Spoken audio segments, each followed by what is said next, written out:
everyone, DrBiology here, and this video is related to decay, and it's not about decomposition as such, but more about the conditions of decomposition, and this is for just GCSE biology only. So let's do a quick spec check first of all, and as you can see, we're going to be looking at how temperature, water and availability of oxygen affect the rate of decay of biological material.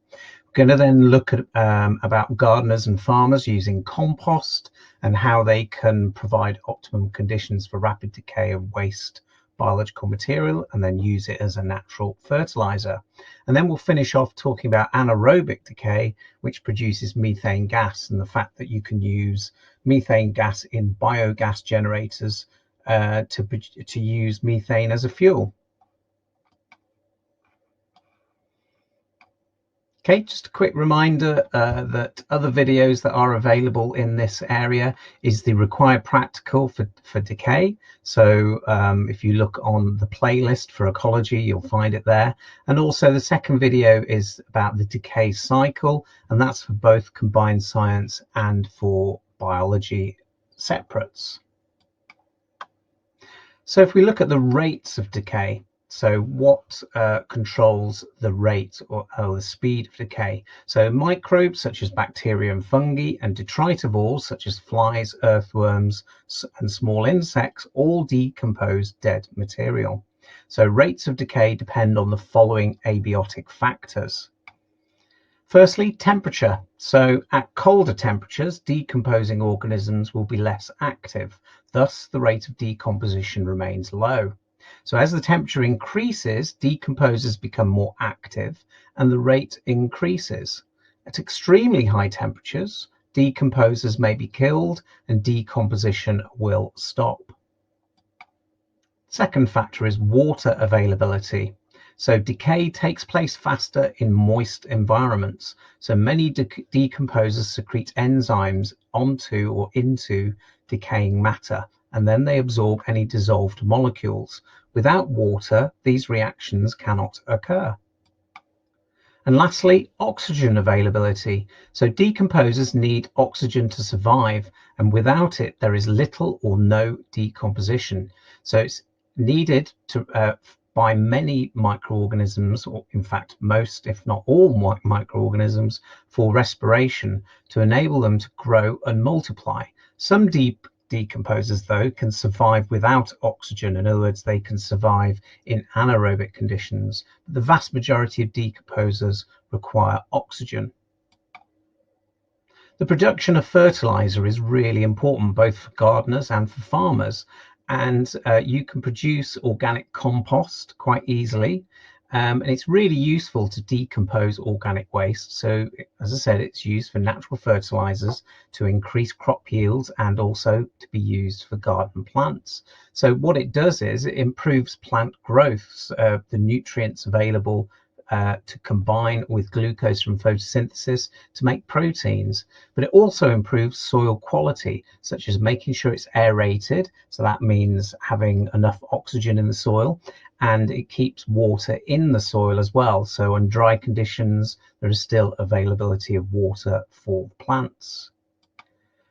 Now in an exam, what they probably would do is give you some information, because they wouldn't expect you to know very much about different types of composters or different kind of aspects related to their use. So they would give you a lot of information. So I'm going to show you now an exam question, and we're going to talk through the answers. So it's very much about applying your knowledge. So understanding the basic concepts of abiotic factors for decomposition and then applying it in a question such as this. So as you can see, this question talks about a fixed compost bin and a tumbler compost bin, and they give you information on both. So both their use, their how long it takes to decompose waste, their cost, and the area that it takes up. So they're giving you lots of information, and they want you to apply your knowledge. What I suggest is you pause and read the question. So first question, a gardener is buying a compost bin, and the first question, give one advantage to the gardener of buying a tumbler compost bin and not a fixed compost bin.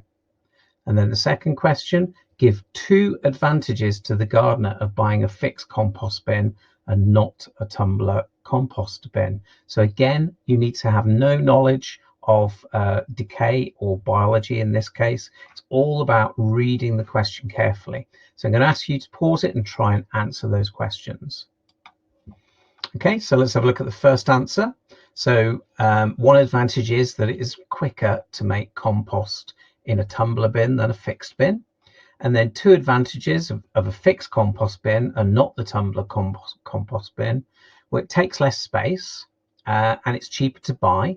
And there is another answer you could put in, there's no need to turn it. So you can just leave it and it will decay the waste.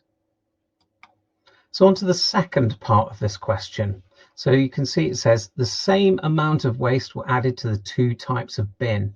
The graph shows the temperature in the bins in the first 6 weeks after the waste was added. So they show two graphs, temperature and the tumbler compost bin and temperature in the fixed compost bin. So the question asks, give two differences between the results for the tumbler compost bin and the fixed composter bin. Again, this is very applied. So you're using the information in the graph to answer the question. Again, I'd like you to pause and try and answer the question. Okay, so let's have a look at the answers. So the first one is there's a faster rise or a higher temperature in the tumbler compost bin. And also it does then level off, and you could say it levels off at approximately 3.8 weeks. So you could give a time, but you don't have to. You can just say it levels off in the tumbler. Second part of the question, complete the sentences. So the waste is converted into compost by organisms called. And then the conversion of waste into compost works best in warm, moist and blank conditions. Now, these are using your knowledge. So again, let's have a look at the answers. So waste is converted by organisms called decomposers. Now, they will allow you to have things like detritivores, or you might even mention worms, for example. The second one is oxygenated or aerobic conditions, or if you put in lots of oxygen, that would also get the answer. Aerobic means with oxygen. On to the last part of this question. So it says there was a big difference in the final temperature in the two bins. Suggest an explanation for this temperature difference. So again, it's using your knowledge to try and answer the question. So I'd like you to pause and see if you can answer it. Now, to answer this question, you need to be aware that microbes are decaying the waste.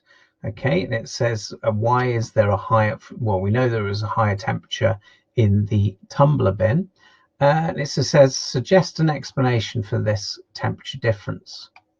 So there's two answers you can have. Either there's faster respiration of the microbes, so more heat is produced, or you could say there is more oxygen because the bin has holes in it, so more respiration, or you could say so the microbes are working faster. So you can see from that type of question, they ask you to use some of the information they give you, but also then use your own knowledge and apply it to that specific question. And lastly, let's talk about biogas generators, so the production of methane by anaerobic decay. Biogas generators, some microbes can respire anaerobically, that's without oxygen. So when they decay organic waste, they produce methane. This can be used as biogas for heating, cooking, lighting, or generating electricity. And it is made by a biogas generator. Now, in certain parts of the world, you would have a biogas generator as part of a family or a network of a community, and you would put all your animal waste, for example, through the inlet, so all the slurry and waste products, so that could be feces and urine and waste from plants. And then you have microbes that will then decay it anaerobically. The waste product is methane, and methane will be collected from it and stored and then used as a fuel for various purposes. Also, you can on a more industrial scale, so for example on a large farm, you could collect waste and produce biogas and use that to try and generate electricity. Key thing is though that you need to make sure it's anaerobic conditions, because if it's aerobic, they won't produce methane. This type of this information would usually be in a very applied question as well. I hope you found that video useful. Please do subscribe if you haven't already to DrBiology, and there'll be more videos coming soon.